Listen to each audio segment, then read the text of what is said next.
وہ لڑکی اندھیری رات میں سنسان سڑک پر کھڑی کسی ایسے رکشے کے انتظار میں تھی جس پر بیٹھ کر وہ گھر پر پہنچ سکتی۔ تنہا لڑکی، اندھیری رات، وہ کسی فلم کا سین تو تھا نہیں جو کہیں سے کوئی ہیرو آ کر اسے اپنی لمبی چوڑی گاڑی میں بٹھا کر گھر ڈراپ کر دیتا۔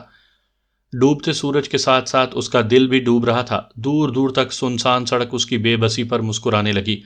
پچھلے آدھے گھنٹے سے وہ یوں ہی کھڑی ہر آنے جانے والی گاڑی کو بڑے رشک سے دیکھ رہی تھی، مگر ان سینکڑوں گاڑیوں میں سے کوئی ایک بھی ایسی گاڑی نہیں تھی جو اسے اپنے اندر پناہ دیتی۔ بڑی بے چارگی کے عالم میں وہ کبھی اوپر تو کبھی سڑک کو دیکھتی۔ وقت کے ساتھ ساتھ تاریکی بڑھتی جا رہی تھی اور سڑک پر آتی جاتی گاڑیوں کی تعداد کم ہوتی جا رہی تھی۔ وہ اپنی سہیلی کی سالگرہ پر آئی تھی اور اس محترمہ نے جھوٹے منہ بھی نہیں کہا، تمہیں واپس گھر جانے میں مسئلہ ہوگا، تم کو ڈراپ کر دیں گے، یہ جانتے ہوئے بھی کہ اس کی سہیلی کتنی ڈرپوک ہے۔ اس کے ساتھ تو وہ بعد میں نمٹ لے گی، لیکن فی الحال دنیا کا سب سے مشکل کام اس کے لیے ٹیکسی یا رکشہ ڈھونڈنا تھا۔ اس کی ٹانگیں سردی کی وجہ سے کم اور ڈر کی وجہ سے زیادہ کانپ رہی تھی۔ وہ سڑک پر تنہا کھڑی تھی، اس کے پاؤں بھی اب درد کرنے لگے تھے، اس کے چہرے پر مایوسی چھائی ہوئی تھی، بڑی بے چارگی کا عالم تھا۔ وہ پر امید نگاہوں سے سڑک کو دیکھ رہی تھی۔ ماتھے پر آیا پسینہ اس نے اپنی چادر سے پونچھا، جو چادر اس نے اپنے پورے جسم پر لپیٹ رکھی تھی۔ پسینہ گرمی کی وجہ سے نہیں آ رہا تھا، پسینے کی وجہ وہ گھبراہٹ تھی جو وہ اس سنسان سڑک پر محسوس کر رہی تھی۔ وہ ٹی وی پر اغوا اور زبردستی کے کئی واقعات روزانہ سنتی تھی اور آج خود کو وہ اسی گرداب میں دھسی ہوئی محسوس کرنے لگی تھی۔ شام 6 بجے وہ گھر سے نکلی تھی اسما کے گھر فنکشن اٹینڈ کرنے کے لیے، اور اس وقت رات کے 8 بج رہے تھے۔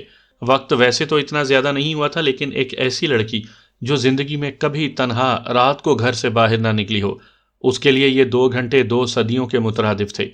اسما اس کی بچپن کی سہیلی تھی، ان دونوں کا تعلق ندی اور کنارے جیسا تھا، ہر خوشی ہر غم میں ایک دوسرے کے ساتھ ہوتی۔ آج اسما کی سالگرہ تھی اور اس خوشی میں اس نے گھر میں ایک خوبصورت فنکشن ارینج کیا تھا۔ ظاہر ہے اسے تو آنا ہی تھا، وہ تو بچپن کی سہیلی اور سب سے اچھی دوست ہونے کا دعویٰ کرتی تھی۔ ایسا نہیں تھا کہ اس نے بالکل منع نہیں کیا، اس بیچاری نے تو بہت احتجاج بھی کیا کہ وہ رات کے کسی بھی فنکشن میں نہیں آئے گی، مگر وہاں اس کی سننے والا کون تھا؟ اسما ایک نمبر کی ضدی لڑکی تھی۔ جب اسے لگا کہ وہ اس کی بات نہیں مان رہی تو وہ سیدھا دادی کے سر پر پہنچ گئی۔ اسما چونکہ اس کی بہترین سہیلی تھی اور ان کے ایک دوسرے کے گھر بہت آنا جانا تھا، اس لیے وہ دادی سے کافی بے تکلف ہو چکی تھی، یا بے تکلف کہنا شاید درست نہیں ہوگا، وہ دادی کی بہت اچھی دوست بن گئی تھی۔ اب دادی اس کی بات تو ٹال نہیں سکتی تھی۔ دادی تو ویسے بھی اکثر اس کے پیچھے پڑی رہتی تھی کہ اسے اپنی عمر کے لوگوں کے ساتھ انجوائے کرنا نہیں آتا، پرانے خیالات ہیں تمہارے، اس عمر میں بھی خود کو بڈھی بنائے ہوئے ہو۔ اصل میں وہ آج کے دور کی لڑکیوں سے بالکل مختلف تھی۔ Make up, fashion, parties, functions, ان سب چیزوں کا اسے بالکل بھی شوق نہیں تھا۔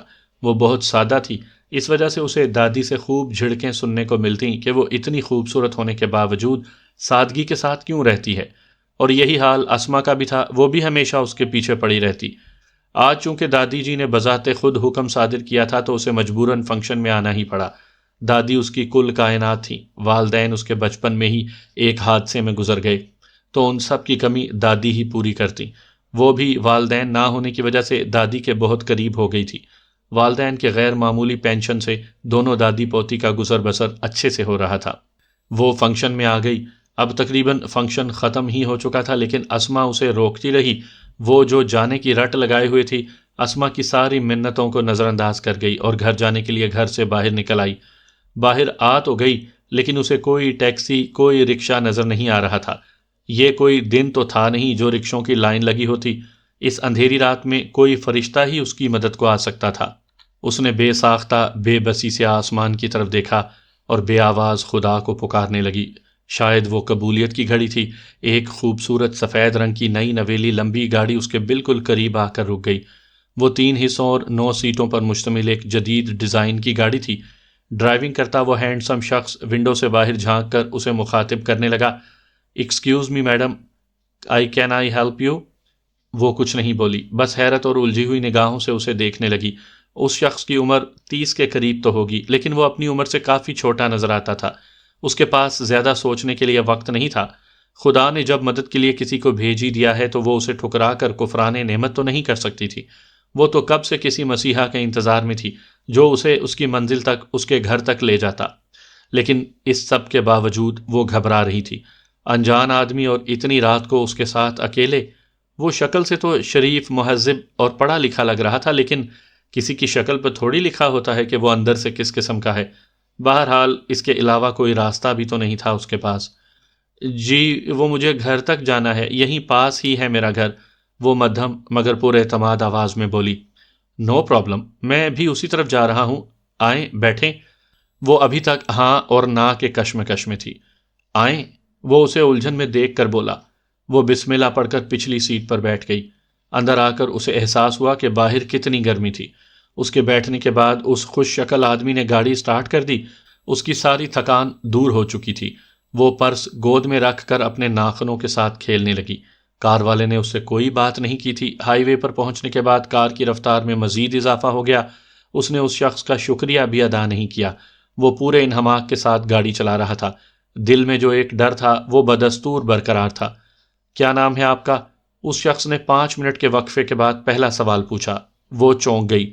جی حرین اظفر، وہ نگاہیں گود پر جمائے بولی۔ نائس نیم اینڈ مائی نیم از وقاص۔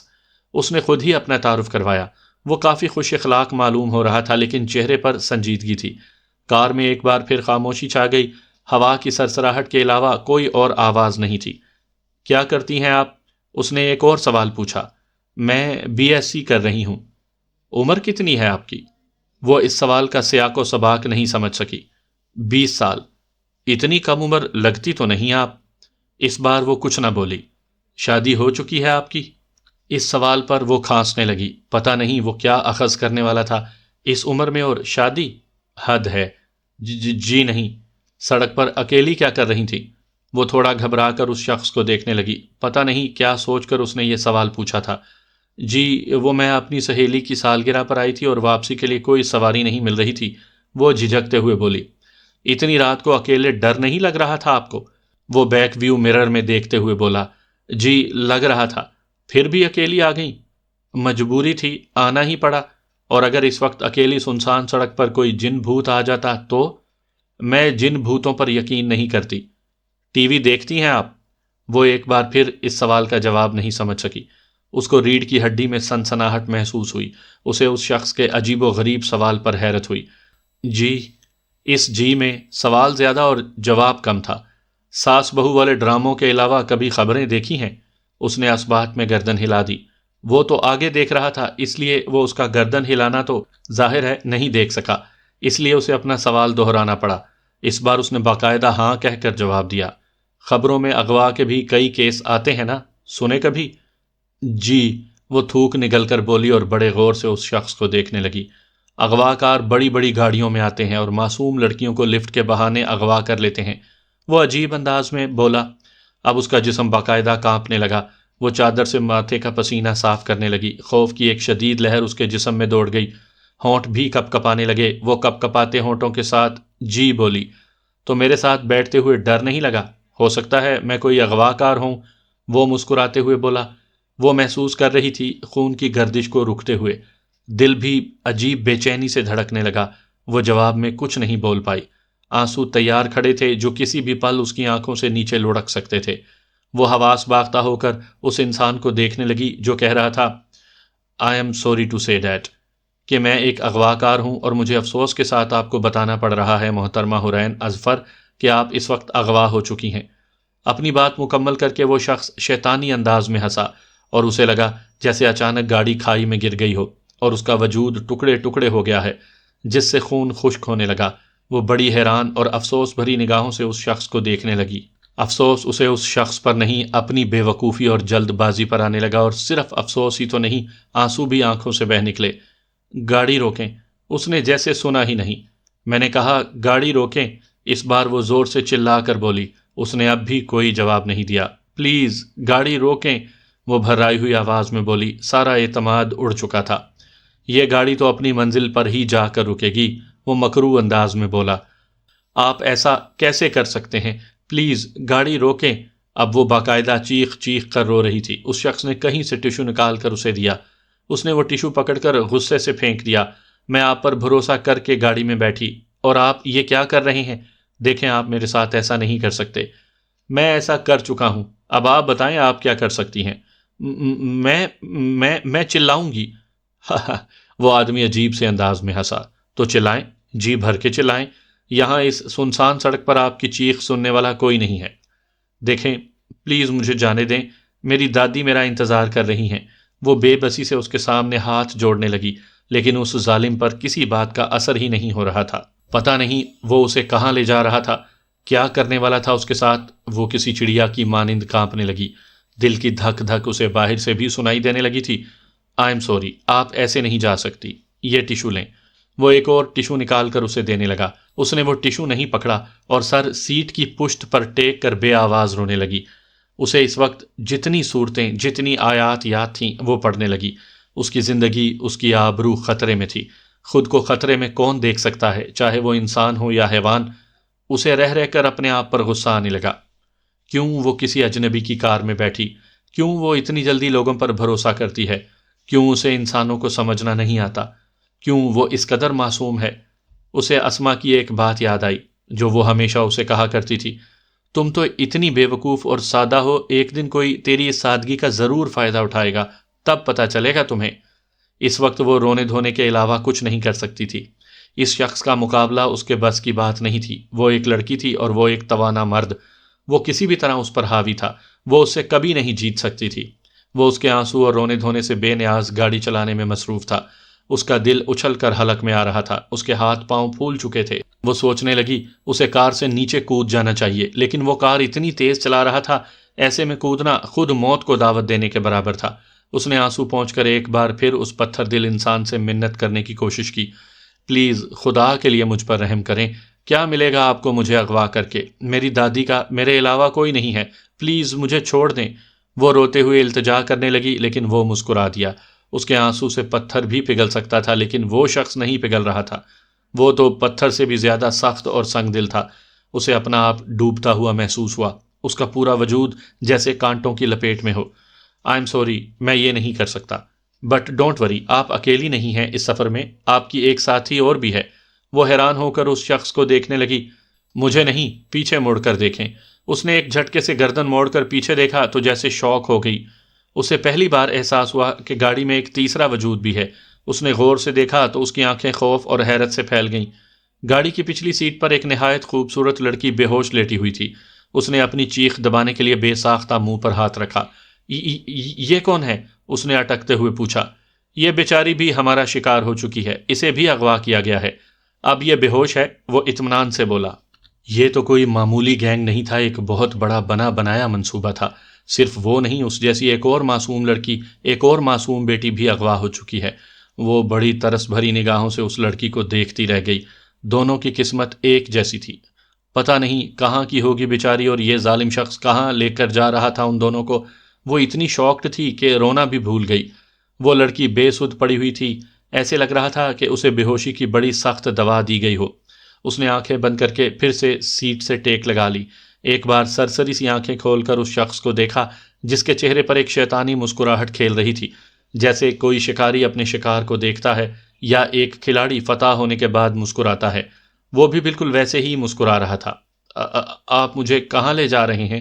وہ مری ہوئی آواز میں بولی۔ جہاں اس لڑکی کو لے کر جا رہے ہیں، وہ بے پرواہی سے بولا۔ اسے کہاں لے جا رہے ہیں آپ؟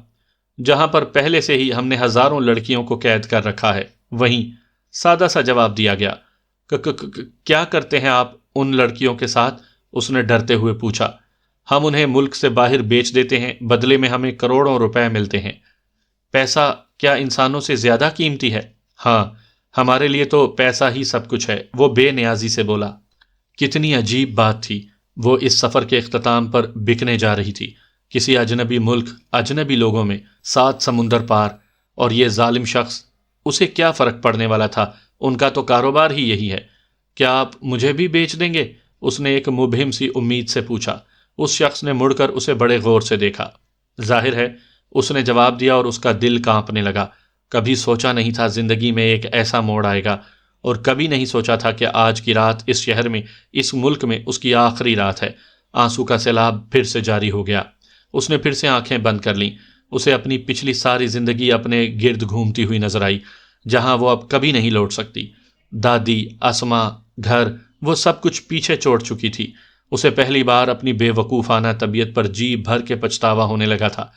کاش وہ دادی اور اسما کی بات مان کر تھوڑا ہوشیار اور چالاک بنتی تو یہ سب نہ ہوتا، لیکن اب کیا ہو سکتا تھا؟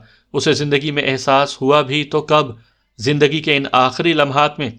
یا اللہ، پلیز اس ظالم شخص کے دل میں تھوڑا رحم ڈال دیں اور مجھ پر رحم کرے، پلیز۔ اس نے دل ہی دل میں خدا کو پکارا۔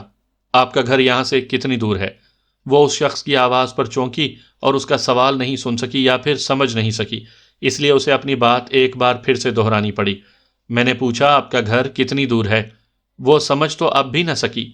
کیا خدا نے اس کے دل میں رحم ڈال دیا ہے؟ ہو سکتا ہے یہ شخص اسے گھر چھوڑنے والا ہو، مگر اس لڑکی، اس کا کیا ہوگا؟ یہاں سے تھوڑا آگے، وہ بھرائی ہوئی آواز میں بولی، جہاں موڑ مڑتا ہے اسی موڑ پر۔ اس شخص نے بڑی عجیب نگاہوں سے اسے دیکھا، وہ بھی اس شخص کی آنکھوں میں دیکھنے لگی۔ تب اس شخص نے ایک جاندار کہکہا لگایا۔ وہ اس کہکہے کا سیاق و سباق نہ سمجھ سکی۔ I am so sorry girl, میں نے آپ کو بہت تنگ کیا اور بہت رلایا۔ دراصل میرا نظریہ یہی ہوتا ہے کہ آپ لڑکیاں دنیا کی سب سے بے وقوف مخلوق ہو جنہیں آسانی سے بے وقوف بنایا جا سکتا ہے، اور آپ نے یہ ثابت کر دیا۔ مجھے لڑکیوں کے ساتھ مذاق کرنا، انہیں تنگ کرنے میں بہت مزہ آتا ہے، اور وہی میں نے آپ کے ساتھ کیا۔ اگر میں یہ نہیں کرتا تو میرا سفر بور گزرتا۔ وہ یک ٹک اسے دیکھے جا رہی تھی۔ کیسا عجیب انکشاف کر رہا تھا وہ۔ اور آپ تو بڑی آسانی سے میرا شکار بن گئیں۔ آپ تو جب کار میں بیٹھیں تبھی سے مجھے بے وقوف لگیں۔ میں آپ کو جان چکا تھا، اس لیے آپ کو تنگ کرنے کے لیے میرے ذہن میں ایک ڈرامہ تیار ہوا، اور اس میری سوچ کے مطابق آپ بالکل ایک معصوم بچے کی طرح خوفزدہ ہو گئیں۔ مجھے نہیں معلوم تھا کہ آپ اتنی ڈرپوک ہوں گی۔ وہ مزید کہا لگانے لگا۔ دراصل میں ایک بینک مینیجر ہوں، اور یہ پیچھے لیٹی ہوئی میری مسز ہیں، ساریہ وقاص۔ ہم دونوں اپنے ایک دوست کی شادی سے واپس ہو کر آ رہے تھے، لیکن میری مسز نیند کی بہت کچی ہیں، کہیں پر بھی لڑک جاتی ہیں، تو اسی روایت کو برقرار رکھتے ہوئے یہاں بھی لڑک گئیں۔ اتنا لمبا سفر تھا، میں اکیلے گاڑی چلاتے بور ہو جاتا، اس لیے مجبوراً مجھے آپ کو لفٹ دینی پڑی۔ باقی اس مذاق کے لیے سوری۔ وہ شوق ہو کر اس شخص کو دیکھنے لگی۔ اسے اس انسان پر بہت سخت غصہ آیا۔ اس کی جان نکل گئی تھی، اور وہ شخص صرف مذاق کے لیے اپنی بوریت دور کرنے کے لیے اس کا کتنا غلط استعمال کر چکا تھا۔ اس نے نفرت بھری نگاہ سے اس شخص کو دیکھا، اور پیچھے لیٹی ہوئی اس لڑکی کو بھی، جو بڑے مزے سے خراٹے لے رہی تھی۔ اس نے اچانک خود کو کھائی میں گرنے سے بچاتے ہوئے محسوس کیا۔ آپ نے تو واقعی میری جان نکال کر رکھ دی تھی مسٹر وقاص صاحب۔ آپ کو یہ عجیب و غریب عادت کب سے پڑ گئی؟ بظاہر وہ سادگی سے، مگر دل ہی دل میں جل کر بولی۔ ہاں، بس کیا بتاؤں، یہ عادت تو بہت پرانی ہے، اب تو سینکڑوں لڑکیوں کو ایسے بے وقوف بنا چکا ہوں، اور آپ ان میں سے ایک ہیں۔ وہ جیسے اپنا کوئی کارنامہ سنا رہا ہو، جسے سن کر مقابل متاثر ہو، مگر وہ ذرا بھی متاثر نہیں ہوئی۔ الٹا اس انسان اس سے حد سے زیادہ نفرت محسوس کرنے لگی جو لڑکیوں کے بارے میں یہ سوچ رکھتا تھا۔ اس نے ناگواری سے اسے دیکھا، پھر 40 سیکنڈ گاڑی میں خاموشی رہی۔ اس نے ایک گہرا سانس لیا۔ وہ گھر کے پاس پہنچ چکی تھی۔ اس نے تیزی سے چلاتے ہوئے اچانک اسے گاڑی روکنے کو کہا۔ گاڑی چونکہ فل سپیڈ سے چل رہی تھی، اس لیے بریک لگنے سے جھٹکا کھا کر رک گئی۔ جھٹکا اتنا زوردار تھا کہ پیچھے لیٹی ہوئی وہ لڑکی انگڑائی لے کر بیدار ہوئی اور جمائی لیتے ہوئے اٹھ بیٹھی۔ اچانک اس کی نظر اپنے سے آگے والی سیٹ پر بیٹھی اس لڑکی پر پڑی جو سفر کے شروع میں ان کے ساتھ بالکل نہیں تھی۔ وہ بھی حیرت سے اس لڑکی کو دیکھنے لگی۔ ہو از شی وقاص ڈیئر؟ اس نے اس شخص کو دیکھا جو کوئی جواب دینے کے لیے منہ کھولنے ہی والا تھا کہ اچانک سیکنڈ کے 1000ویں حصے میں اس کے شیطانی دماغ نے کام کر کے اس موقع پر ساتھ دیا، اور ایک پر اسرار سی مسکراہٹ اس کے ہونٹوں پر آ گئی۔ یہ موٹی عورت کون ہے وکی جانو؟ اس نے عجیب مسکراہٹ کے ساتھ اس شخص کی طرف دیکھا جو اس کے اس رویے سے بالکل شاکڈ تھا۔ وہ شخص حیرت سے اسے دیکھنے لگا، جبکہ اس کی بیوی جو اب پوری طرح بیدار ہو چکی تھی، خود کو موٹی کہے جانے پر بہت غصہ آیا اور حیران بھی تھی۔ اے لڑکی، کون ہو تم؟ اور وقاص کو جانو کیوں کہہ رہی ہو؟ اس کی بیوی نے سوال کیا۔ میں تو آپ کون ہیں؟ میں اس کی بیوی ہوں، اب تم بتاؤ کہ تم کون ہو؟ اس لڑکی نے غصے سے کہا، جبکہ حرین نے اپنے منہ پر ہاتھ رکھا جیسے یہ اس کے لیے کوئی حیرت انگیز بات تھی۔ بیوی؟ وکی جانو، آپ نے دوسری شادی کب کی؟ وقاص جو ان دونوں کی باتوں سے پہلے ہی بہت حیران تھا، مزید حیران ہو گیا۔ دوسری شادی؟ اس کی بیوی نے چلاتے ہوئے غصے سے وقاص کی طرف دیکھا۔ وہ حیرت سے کچھ نہ بول سکا۔ وقاص، تم نے مجھے دھوکہ دیا، دھوکے باز، تم نے دوسری شادی کر لی۔ حرین جان بوجھ کر رونے لگی۔ وہ پہلی بار جھوٹے آنسو بہا رہی تھی۔ سامعین کرام، آپ سن رہے ہیں ایک شارٹ اور دلچسپ اردو کہانی جس کا نام ہے چاند راتوں کی مسافر۔ مجھے امید ہے آپ کو میری یہ کاوش ضرور پسند آئے گی۔ آپ نے اگر ابھی تک میرا چینل مائی وائس سبسکرائب نہیں کیا تو ابھی میرے چینل کو سبسکرائب کر کے بیل نوٹیفیکیشن آن کر لیجئے تاکہ آنے والی ہر نئی کہانی کی اطلاع بر وقت آپ تک پہنچ سکے۔ وقاص بوکھلا گیا اور سنبھل بھی گیا۔ ڈارلنگ، یہ لڑکی جھوٹ بول رہی ہے، ایسا کچھ نہیں، یہ تو میں جھوٹ بول رہی ہوں۔ وہ وعدے، وہ قسمیں بھول گئے اور اپنی 4 ماہ کی گڑیا کو بھی بھول گئے جو اس وقت امی کے گھر پر ہے۔ اس کی بیوی نے شاکڈ سی کیفیت سے وقاص کی طرف دیکھا جو بری طرح بوکھلا چکا تھا۔ ساریہ، تم اس کا یقین مت کرنا، یہ بکواس کر رہی ہے۔ وہ اپنی بیوی کو یقین دلانے لگا۔ وہ کچھ نہیں بول رہی تھی، بس حیرت اور غصے سے وقاص کو دیکھ رہی تھی۔ اوکے، گیٹ لاسٹ، اب دوبارہ مجھ سے کبھی بات مت کرنا، اوکے۔ حورین ایک جھٹکے سے کار کا دروازہ کھول کر باہر نکل آئی اور آخری بار ونڈ سکرین پر بیوی سے الجھتے ہوئے وقاص کی طرف دیکھا۔ وہ بھی حیرت سے اسے دیکھ رہا تھا۔ اس نے مسکراتے ہوئے وقاص کو آنکھ ماری اور گھر کی طرف روانہ ہو گئی، یہ سوچ کر کہ صبح ہوتے ہی اپنا یہ نمایاں اور انوکھا کارنامہ دادی اور اسما کو سنائے گی اور ان سے خوب داد بھی وصول کرے گی۔ اسے اس شخص پر غصہ آیا جس نے صرف اپنی بوریت دور کرنے کے لیے اس کی جان نکال کر رکھ دی تھی، اور اسے ترس آیا اس شخص پر جسے باقی کی زندگی اپنی بیوی کے سامنے اپنی پارسائی ثابت کرنا ہوگی۔ اسے پیچھے سے ان دونوں میاں بیوی کے لڑنے کی آوازیں آ رہی تھیں۔ وہ جانتی تھی یہ مذاق اس مذاق سے زیادہ دردناک نہیں ہوگا جو اس شخص نے اس کے ساتھ کیا تھا۔ اب وہ زندگی بھر کسی لڑکی کو بے وقوف نہیں کہے گا اور یوں پھر کبھی کسی کا مذاق نہیں اڑائے گا۔ اسے یقین تھا کہ اس انسان کو اس جیسی لڑکی سے اس طرح کی جوابی کارروائی کی توقع نہیں تھی، اور یہ جوابی حملہ وہ آخری سانس تک نہیں بھولے گا۔ وہ حیرت سے اس لڑکی کو دیکھ رہا تھا جو گھر کے دروازے سے اندر داخل ہو رہی تھی۔ یہ اس کی زندگی کا عجیب اور بھیانک سفر تھا، اور یہ لڑکی اسے ملنے والی سب سے انوکھی مسافر تھی۔ وہ ہمیشہ سے خود کو بہت شاطر اور لڑکیوں کو بے وقوف سمجھتا آیا تھا۔ وہ ظاہر اور باطن میں فرق ایک پل میں سمجھ گیا۔ اسے یقین تھا وہ انسانوں کے چہروں کو پڑھنے میں کبھی غلطی نہیں کر سکتا، لیکن وہ غلطی کر چکا تھا۔ اس کا یقین ٹوٹ گیا۔ کچھ چہروں کو پہچاننے میں انسان غلطی کر جاتا ہے۔ چہرہ شناسی کا بہت بڑا دعویٰ تھا اس کا کسی زمانے میں۔ اسے بہت زام تھا، لیکن اس اندھیری رات میں اس سنسان سڑک پر اس نے اعتراف کیا کہ زندگی میں کچھ لوگ نقابوں میں آتے ہیں جو سمجھ سے باہر ہوتے ہیں۔ وہ بس اس ایک لڑکی کو نہ سمجھ سکا۔ چہرہ شناسی اور لڑکیوں کو پل بھر میں سمجھنے کا ہر دعویٰ بہت پیچھے رہ گیا۔ وہ اپنی پوری زندگی میں اس واحد لڑکی کو سمجھنے میں غلطی کر گیا۔